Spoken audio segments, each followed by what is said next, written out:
ரீசெண்டாக அஜித் குமார் அவருடைய ஃபேமிலி மெம்பர்ஸோட திருப்பதி கோயிலுக்கு போயிருந்தார். அப்போது அங்கிருந்த ஒரு சில ஃபேன்ஸ் வந்து தலைன்னு அப்படி கத்தி அவர் கூப்பிட்டாங்க. அதை கொஞ்சம் சிரிச்சிட்டு வெல்கம் பண்ணார்.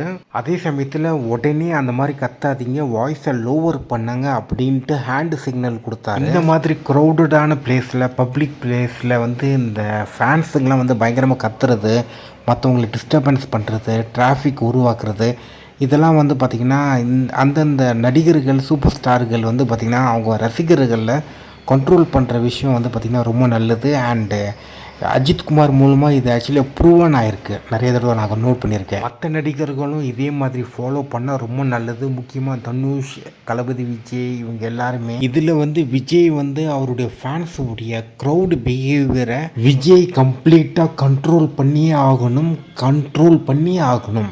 ஏன்னா அவருடைய அரசியலை வேற ஒரு இடத்துக்கு கொண்டு போகணும்னு நினைக்கிறாரு. அப்போது அவருக்கு கம்ப்ளீட்டாக ஏதோ ஒரு நிறைய சேஞ்சஸ் பண்ணியே ஆகணும் அவருடைய ஃபேன்ஸ் கிட்ட இருந்து.